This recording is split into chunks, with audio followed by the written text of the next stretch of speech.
Você já deve ter ouvido a expressão "é melhor sobrar do que faltar". Mas na contabilidade do planeta, essa lógica pode custar caro para o meio ambiente e impulsionar o desperdício de alimentos. Segundo a Organização das Nações Unidas para a Alimentação e Agricultura, cerca de 30% de tudo que é produzido no mundo é perdido ou desperdiçado. E tem mais: o que vai parar no lixo, de alimentos a embalagens, tudo precisa ter um destino correto e que permita a reciclagem ou a reutilização.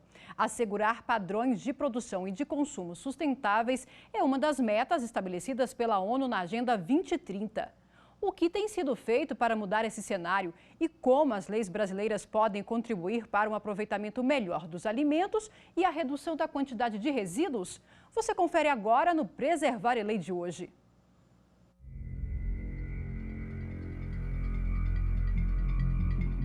Lugar de lixo é no lixo. A Política Nacional de Resíduos Sólidos foi implementada para enfrentar problemas relacionados à redução e ao manejo do lixo e seus impactos ambientais. 2020 marca os 10 anos de vigência da lei.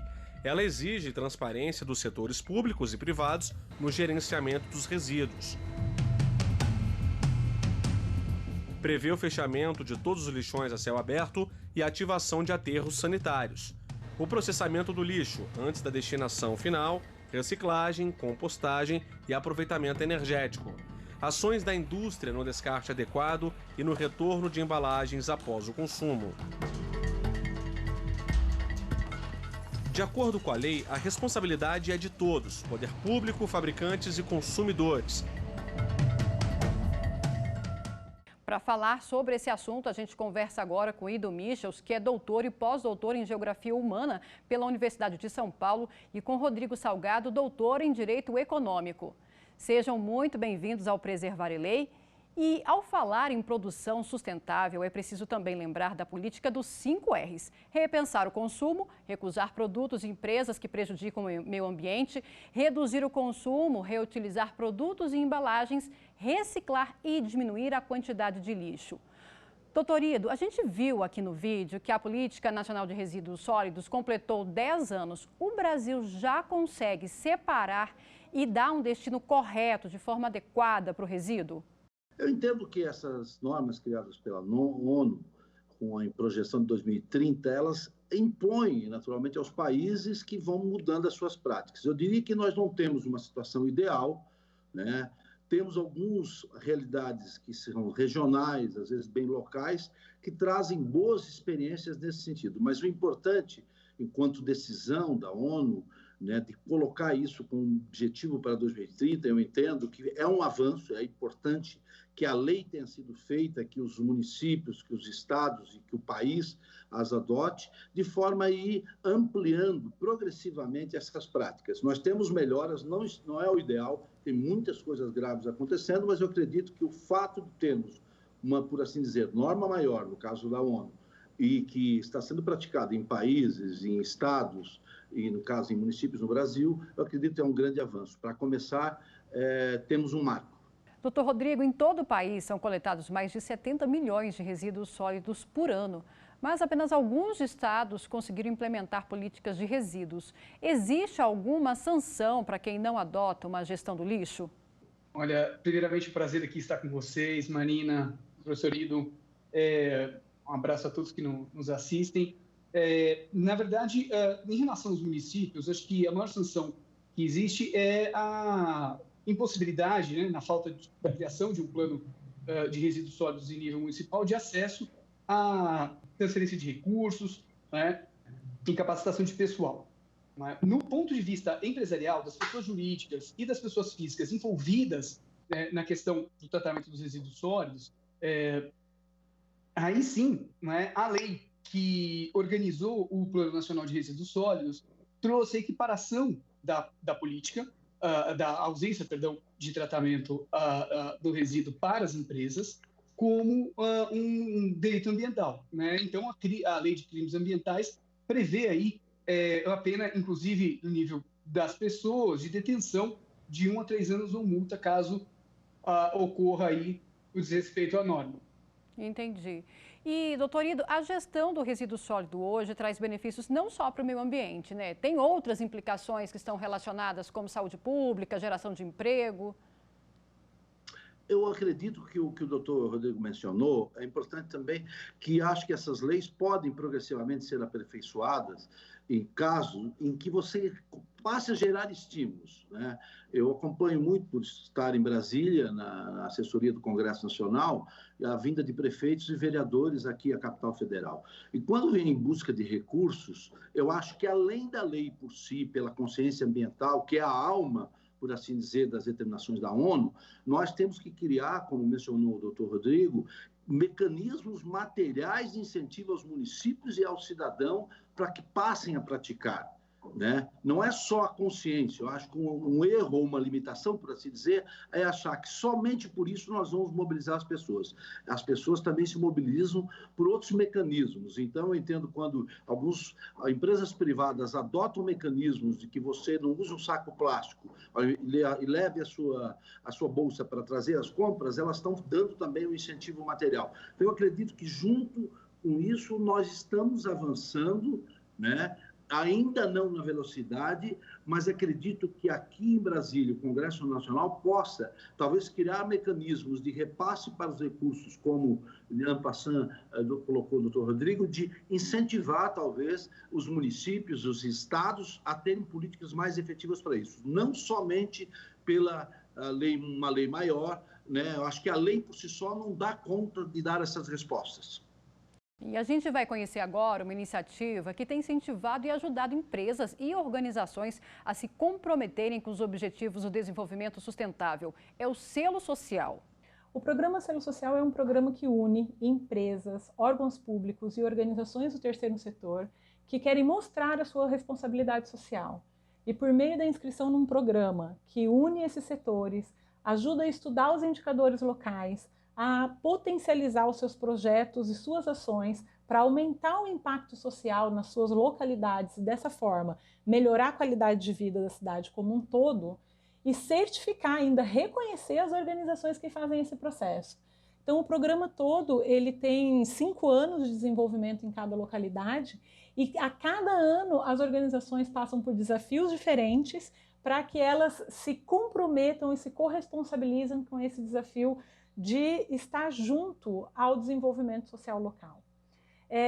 Tudo isso é feito baseado nos Objetivos de Desenvolvimento Sustentáveis da ONU, que são metas claras de desenvolvimento local, e o programa ajuda a territorializar essas regras e mostrar como que as empresas, os ONGs e órgãos públicos podem, por meio das suas ações, na sua localidade, contribuir com o Brasil no alcance das metas. O programa já foi realizado com sucesso em mais de 12 cidades do Brasil, inclusive no Distrito Federal, onde a cada ano a gente vem aumentando o número de participantes de projetos e de impactos que são registrados numa grande plataforma chamada Selo Social. Eu convido todos vocês a virem verificar os resultados de mais de 2.000 projetos e 7.000 impactos registrados na plataforma. E se vocês tiverem qualquer dúvida ou se quiserem qualquer orientação sobre como trabalhar os 3 setores juntos na sua cidade, potencializar os resultados, nós estamos à disposição. Doutor Rodrigo, é preciso traçar estratégias para alcançar o desenvolvimento sustentável? E as empresas também podem e devem fazer isso? O que nós temos que observar é que as mudanças parecem mais efetivas quando elas são propostas pelo lado da oferta. Então, das empresas, né, e da própria matriz produtiva do país. Então, veja, aliado a um programa de modernização da produção e de políticas que visem aí uma maior eficiência produtiva, diminuindo os resíduos na geração do produto, você tem que ter políticas industriais promovidas pelo governo central, através de regras jurídicas, inclusive, que premiem aqueles parceiros privados, as empresas privadas, que de fato estão na ponta aí, tentando modificar a realidade. Porque quando você coloca só para o lado do consumo, do consumidor, veja, a gente entra quase que num debate moral, que me parece óbvio que as pessoas têm que buscar reciclagem, então se responsabilizar pelo que elas consomem, mas é muito difícil você imaginar que uma mudança individual vai conseguir mudar um paradigma para 200 milhões de pessoas. Né? Então, veja, a questão central me parece pelo lado da oferta. Eu preciso de políticas mais ousadas, né, para mudar a matriz produtiva, especialmente no setor industrial, né? Doutor Ido, de acordo com a Política Nacional de Resíduos Sólidos, os lixões deveriam ter sido já extintos, mas eles ainda existem em vários municípios. O que falta para essa exigência realmente ser cumprida? Olha, eu acredito que, de fato, os municípios vivem uma profunda dificuldade, porque ninguém quer ter do município um lixão, né? É a coisa, mas, ao mesmo tempo, você não consegue, como mencionou o doutor Rodrigo, no sentido de canalizar parte da coleta, mesmo a coleta aqui em Brasília, nós temos boa parte, né, em alguns órgãos públicos, etc., como falando no selo, né, que foi citado anteriormente, o selo social, de lixos separados, o orgânico e o seco. Só que, de toda forma, isso acaba ainda não sendo de todo tendo viabilidade econômica, e aí essas empresas que fazem esse trabalho, ele ainda é parcial em termos de retorno. Por isso, de uma política mais ampla que possa contemplar todos os atores envolvidos. E, como disse o doutor Rodrigo, as empresas grandes, e já está previsto na própria resolução das 17 intenções para 2030 da ONU, é no sentido de responsabilizar as grandes empresas, porque elas têm capacidade de organizar o restante da cadeia produtiva de forma a exigir melhores práticas. Tá? Eu também porque sou professor originalmente na Universidade Federal do Mato Grosso do Sul, e agora acompanhei muito o que aconteceu no Pantanal sul-mato-grossense em termos, e mato-grossense, os dois Pantanais, que na verdade são um só, mas os estados é que são fisicamente separados, mas assim, ali tem muito a ver com questões naturais, mas também tem muito a ver com práticas produtivas, né, que levaram às queimadas, que nós sabemos das consequências gravíssimas que vamos ter. Então, eu entendo que é toda a sociedade estar envolvida, e para isso é ver de que forma que o ente municipal pode organizar o ator privado, a sociedade civil, as empresas envolvidas e mesmo, naturalmente, os trabalhadores, que muitos buscam as suas rendas nisso. E, senão, nós não vamos efetivamente acabar com os lixões, porque tem que dar viabilidade negocial aos mesmos, e isso ainda não foi sendo dado nos municípios, sobretudo aqueles que têm baixa quantidade para ter escala suficiente para sobreviver através da reciclagem, etc. A gente faz uma pequena pausa e já volta com mais Preservar é Lei.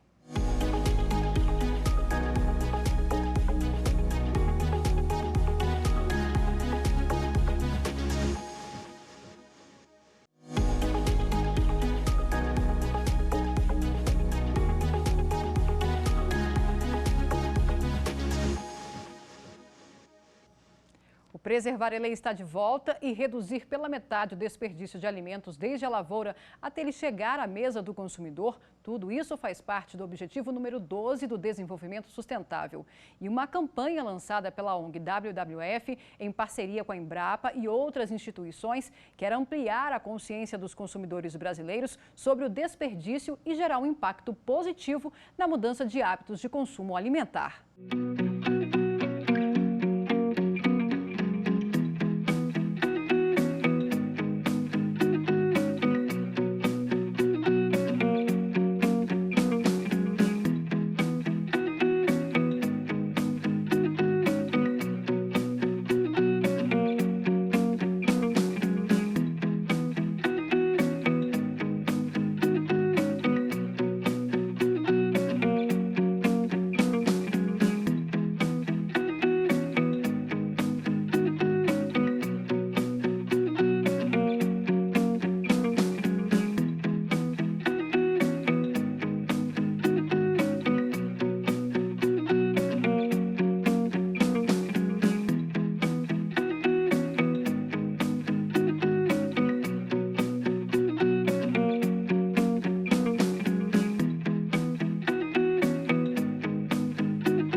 Joga comida fora? Não, odeio fazer.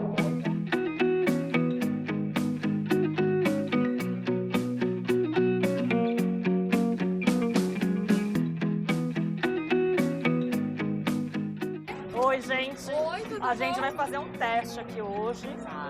Temos aqui opções de tomates, verduras. Então vamos começar com tomate? Se vocês tivessem que escolher um tomate para levar para casa. São mais bonitos esses, né? As folhas também, a murcha. É que dá um pouco estranho e meio... parece meio bichado. Esse aqui eu acho que tá ralado, tá estragado, sei lá. Então esse eu não levaria, eu levaria com uma aparência um pouco mais sintática. O desperdício de alimentos é também desperdiçar toda a água, energia, a terra, o tempo dos trabalhadores que cultivaram aquele alimento para chegar na nossa casa, no nosso prato.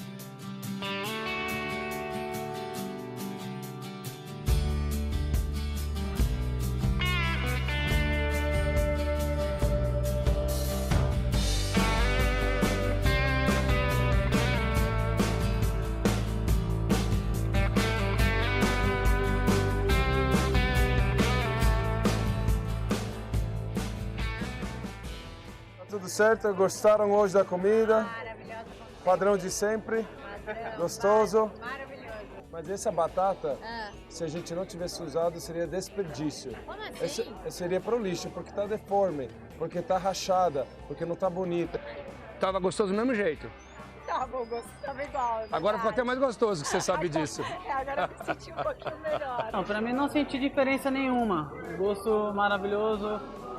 Da mesma forma da feia, da bonita, tá excelente. Dá para evitar muito desperdício, né?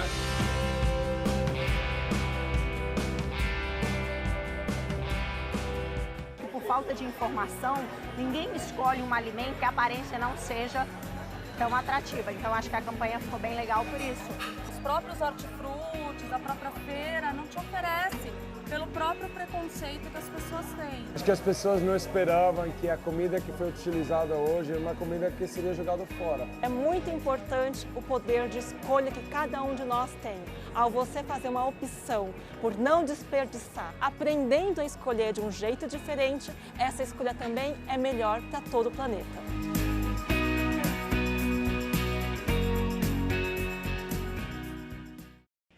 Doutor Rodrigo, recentemente entrou em vigor a Lei 14.016, que prevê a doação de alimentos de qualidade que seriam desperdiçados. Esse era um pleito antigo e como que isso tem sido feito agora na prática? Olha, Marina, realmente, como você colocou, é uma demanda antiquíssima dos estabelecimentos que lidam com alimentos, né, supermercados, restaurantes e afins, para que se regulasse de alguma forma e diminuísse a responsabilização deles sobre a doação da comida. Na prática, o que a lei está prevendo é que a municipalidade, aí, junto com organizações sociais, canalizem bancos de alimentos para fazer a distribuição coordenada, né, e planejada dos alimentos no estado que eles estão. Claro, aí pensando nos alimentos industrializados que ainda não foram preparados, né? Então, a ideia é que a comunidade tenha um envolvimento grande, né, a partir da iniciativa do poder público local, para viabilizar, né, a distribuição em massa. Isso realmente, essa lei de junho desse ano é um avanço importantíssimo nesse debate. E, doutor Ido, o sistema de transporte e armazenamento dos alimentos ainda é o maior vilão nesse cenário de desperdício? Marina, eu acredito, se eu queria voltar um pouquinho à questão anterior que você fez ao doutor Rodrigo, é que eu acho que às vezes está presente um pouco na sociedade brasileira, sobretudo com os operadores e nossos juristas, naturalmente estamos falando na TV Justiça, que às vezes as leis por si só possam ser as detentoras dessas mudanças. Tá? Eu entendo que, como mencionou o doutor Rodrigo anteriormente, quer dizer, a lei é importante, porque ela é o marco do qual nós vamos partir.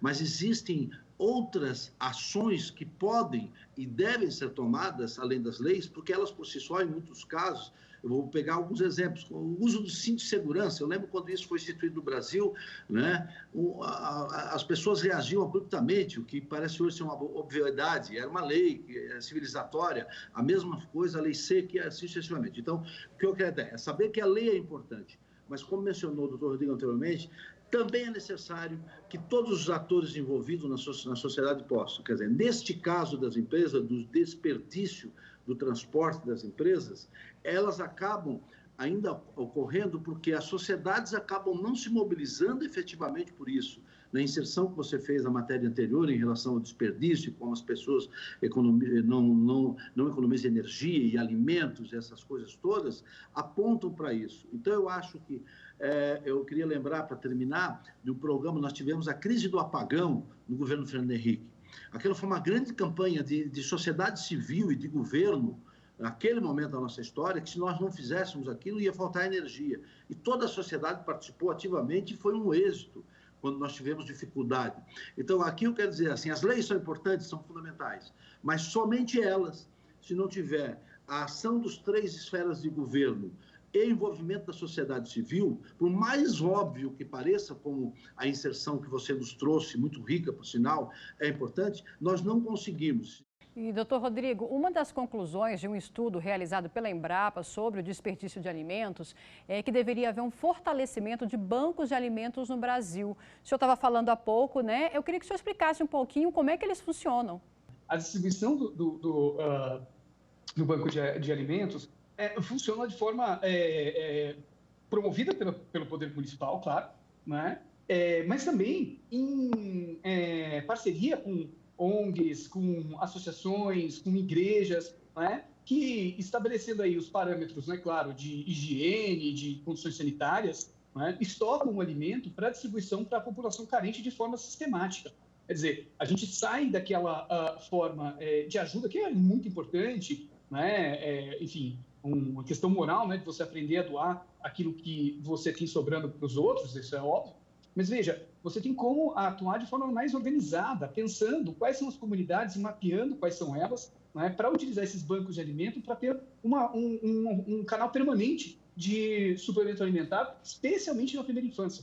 Então, você utiliza aí a parceria com entidades que já atuam, muitas vezes, ajudando as comunidades, né, que são formadas por membros da própria comunidade, que é muito importante para envolver, né, a sociedade civil que está ali no dia a dia, junto com o poder municipal para, enfim, dar competência técnica, viabilizar espaços, para ter um canal permanente de doação entre aqueles que têm o excesso, né? Então aí vamos pensar em redistribuição de alimentos, hipermercados, supermercados, né? Para esses bancos de forma com um padrão de qualidade, de forma a garantir aí uma manutenção adequada no longo prazo, quer dizer, para não virar, para que não seja algo, né, momentâneo, que você possa ter essas soluções de continuidade aí. Doutor Ido, a situação do país e do mundo em relação à pandemia da Covid-19 trouxe aí uma preocupação a mais em relação à insegurança alimentar no Brasil? Com certeza, com certeza. Isso virou um novo tema, né, agora associado à própria pandemia, da gravidade de que isso representa e efetivamente, nós não conseguimos até agora, salvo os países que se dedicaram de forma mais orgânica, todo o país, a tratar do tema, dar respostas mais efetivas. Por isso estamos nesse desencontro. Eu conversava com um amigo que atua em pesquisa, etc., na Amazônia, ele falou que as profundas dificuldades em função das questões climáticas que envolvem a mudança e o deslocamento, e essas coisas todas, nós não tivemos. Eu acho que isso trouxe um desafio a mais para o que temos. E ainda agregando a formação anterior, Marina e Rodrigo, se me permita, assim, eu só entendo que nós possamos evoluir num projeto efetivamente global, no sentido da cidade, estadual e federal, nesses 17 objetivos da ONU. Tem uma experiência em Mato Grosso do Sul que foi muito bem sucedida, ainda talvez com desafios hoje. O município de Bonito é muito conhecido por ser bonito. Quem já esteve lá, se não foi, eu recomendo que vá. Mas o mais importante, Bonito, quando criou-se a estrutura turística de Bonito, eles criaram uma figura que toda a sociedade participava. Você chega no município, você compra um voucher para visitar um atrativo, esse voucher dá a garantia de acesso ao dinheiro ao guia, à agência de turismo, ao dono do atrativo, à prefeitura municipal e ao conselho municipal, ou seja, todos ali estão participando da construção e da preservação ambiental na totalidade, porque esse é um dos objetivos que está aqui no item 12, né, que é a distribuição da renda, essa coisa toda. Então, assim, eu não acredito que nos tempos que nós temos hoje, que sociedades consigam ter um desafio como esse, do consumo e da produção responsável, se não fizer algo em conjunto com todos os parceiros, privados e públicos, cada um com responsabilidades, como mencionou, né, o doutor Rodrigo anteriormente, no sentido de envolver ONGs, comunidades, igrejas, porque todos estão atuando. Isso é uma pauta que mexe com as nossas questões mais primitivas, que é a fome, né? E, naturalmente, a escassez, que seria um desses fundamentos. Então, só dessa forma nós vamos atingir. Não tendo essa articulação, não dá para repassar, às vezes, a um município, mesmo tendo uma lei que faculte ao município fazer, ou a um Estado, ou um ente, ou uma ONG. Eu acho que tem que ser toda a sociedade e que a gente passe a pautar mais, como vocês sabiamente, nesse programa Preservar a Lei, trazem como um tema central para que a gente não fique só nessa questão central, como a pandemia é importante, mas saber que por trás dela tem toda essa discussão que você muito bem apontou, Marina. E justamente, doutor Rodrigo, eu ia perguntar isso para o senhor, não adianta só ter política pública, cada um tem que ter essa consciência e que tem que fazer a sua parte nesse trabalho de não desperdiçar, de certa forma, consumir de forma responsável, né? Perfeito, Marina. Eu quase, como eu já coloquei outras vezes, é um dever moral perante o resto da sociedade, né? Você vê todos os modelos de sociedade avançadas que nós costumamos nos espelhar operam dessa forma, né? Seja no Ocidente, na Europa, no Oriente, né? Sempre focado a partir de uma responsabilização individual para o todo. Mas é muito importante a gente lembrar que, veja, os seres humanos eles respondem a estímulos, né? A economia, né? O doutor Lido gosta muito de dizer isso. Então, é muito importante que, se por um lado haja mobilização desse setor que está na ponta de lança aí para combater os problemas ambientais e o problema da fome, que é um problema absurdo no século XXI, quer dizer, nós já produzimos muito mais alimentos do que a gente precisa, né, em escala global, essas pessoas envolvidas também têm que criar mecanismos para pressionar estados e empresas para que eles devolvam, né, também a conscientização ambiental. Quer dizer, entre nós, pessoas, né, pessoas físicas, nós precisamos ensinar os nossos filhos, os próximos, mas nós também temos o dever de pressionar as instâncias do legislativo, do judiciário e do executivo, né, nas três esferas da federação onde elas existem, para que eles também tomem posições de educação em relação ao conjunto de indivíduos da sociedade, né? E aí também entra na questão empresarial e na questão do próprio Estado, que é, no limite, o maior consumidor que nós temos. O Preservar a Lei fica por aqui. A gente volta em outra edição para falar mais de desenvolvimento sustentável. Até mais.